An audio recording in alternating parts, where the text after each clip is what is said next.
In this video, we will learn how to separate our students into groups. This is important at Auburn High School,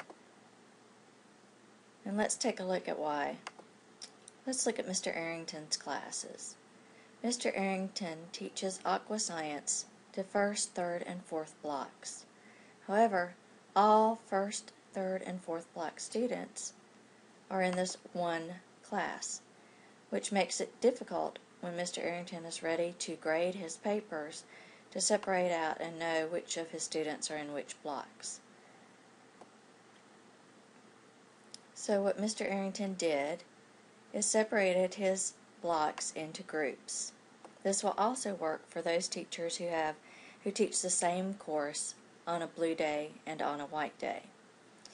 Let's see how this works. So when the students have turned in an assignment, because Mr. Arrington has the groups separated according to blocks,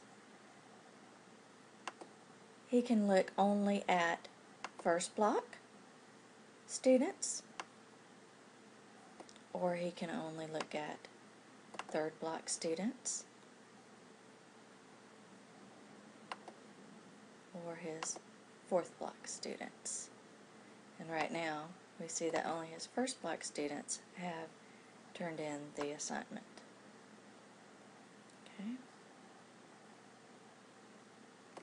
So how did Mr. Arrington separate his students? Let's come back out and take a look.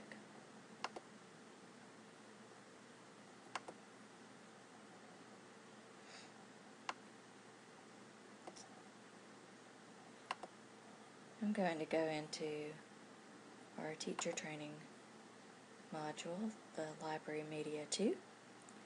The first thing you need to do, of course, is to turn your editing on.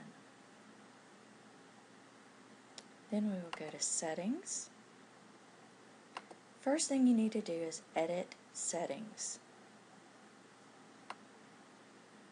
We will scroll down to Groups. Since we do want to group our students, because maybe we teach the same course on a blue day and on a white day, or we teach the same course multiple times a day but to different groups of students, we would want to say separate groups. And then, so we don't have to do this every single time we prepare a lesson, we can force group mode. That way, anytime you add a new lesson, it will automatically separate that lesson according to the groups you set up. So we're going to now click Save Changes.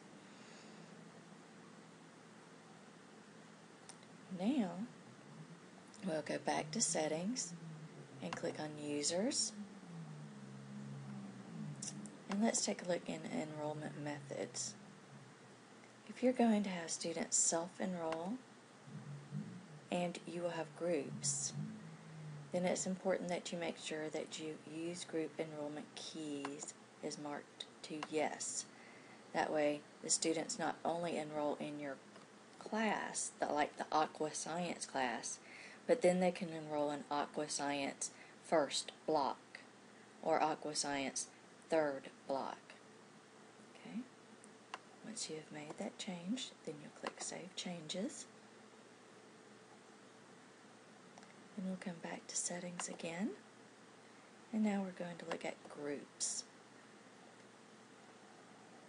Now you can see that I've already set up a group for our English teachers, our foreign language teachers, our math teachers, and our science teachers. And when I click on this, we can see we have 12 English teachers. And I can click Show Members for this group. So we see those members. 5 language teachers, 12 of our math teachers, and 11 of our science teachers. So let's go in and find another group of teachers. Let's create a new group, and this is what you would do. For instance, Mr. Arrington would have clicked on Create Group, and he would have typed in first block.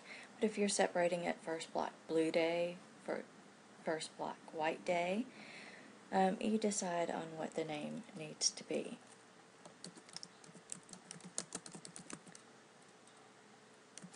So I'm going to just make one for special education teachers. Now there's no one in my special education group, so I will need to come in and add users. And let's see. So I will just come in and I will find those teachers. And to select more than one teacher, I need to hold down the Control key while I click on their name.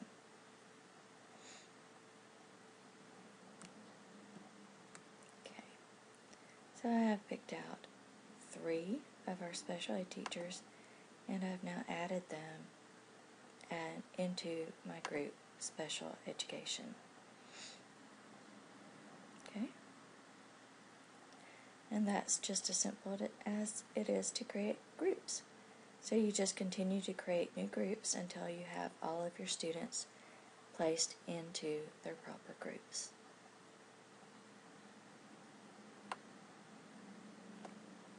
And then you're ready to go. When you add assignments, it should, because we said force groups, automatically force your groups into separate groups.